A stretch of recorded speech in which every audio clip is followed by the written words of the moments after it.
ଏଭଳିଆ ଘଟଣା ସମାଜ ପାଇଁ ଆଦୌ ଶୁଭଙ୍କର ନୁହେଁ। କାହିଁକି ଏଭଳି ଆତ୍ମହତ୍ୟା ଆଡ଼କୁ ମୁହୁଁଛନ୍ତି ଯୁବପିଢ଼ି, ସେଇଟା ବହୁତ ବଡ଼ ଚିନ୍ତାର ବିଷୟ। ଏଥିର ଶିକାର ହେଉଛନ୍ତି ଏବଂ ଶିକାର ହେବାର ସ୍ୱାଭାବିକ ସାଧାରଣ କାରଣ ହେଉଛି ଚାପ। ତେଣୁ ଚାପ ମୁକ୍ତ ହୋଇକି ଛାତ୍ରମାନେ କେମିତି ପଢ଼ିବେ, ସେଥିପାଇଁ ତ ପ୍ରଧାନମନ୍ତ୍ରୀ ମନ୍ କି ବାତ୍ କରନ୍ତି। ଆମେ ବି ପ୍ରୟାସ କରିବୁ ରାଜ୍ୟରେ କେମିତି ଛୁଆ ଚାପଗ୍ରସ୍ତ ହେବେନି।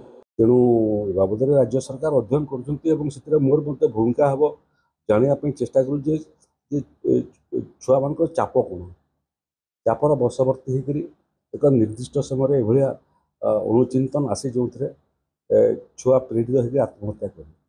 ତେଣୁ ଏଇଟା ଆଦୌ ଶୁଭଙ୍କର ନୁହଁ। ତାର କାରଣ ଖୋଜିକରି ବାହାର କରିବା କଥା ଏବଂ ଏବଂ ସେ ସମୟରେ ମନ୍ କି ବାତ୍ କାହିଁକି ପ୍ରଧାନମନ୍ତ୍ରୀ କରୁଛନ୍ତି।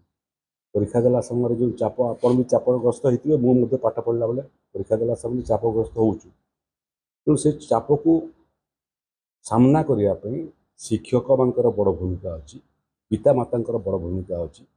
ସବୁ ସମୟରେ ପିତାମାତା ମଧ୍ୟ ଚାପ ସୃଷ୍ଟି କରନ୍ତି ପାଠ ପଢ଼ କରି, କିନ୍ତୁ ଛୁଆର ସମସ୍ୟା ବୁଝନ୍ତିନି।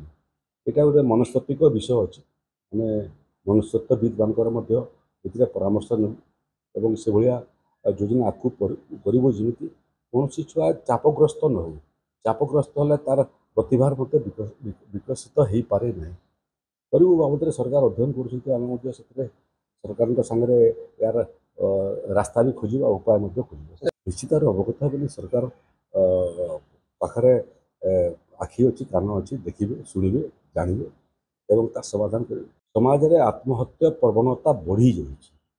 ମୂଳ ହେଉଛି ଯୁବପିଢ଼ି ଏଥିର ଶିକାର ହେଉଛନ୍ତି ଏବଂ ଶିକାର ହେବାର ସ୍ୱାଭାବିକ ସାଧାରଣ କାରଣ ହେଉଛି ଚାପ।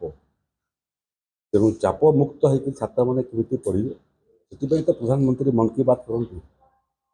ଆମେ ବି ପ୍ରୟାସ କରିବୁ ରାଜ୍ୟରେ କେମିତି ଛୁଆ ଚାପଗ୍ରସ୍ତ ହେବେନି, ପରୀକ୍ଷାର ଟେନସନ୍ ରହିବନି ଏବଂ ତାଙ୍କର ପ୍ରତିଭା ବିକଶିତ ହେବାରେ ଚାପ ଠାରୁ ଦୂରରେ ରହିବେ।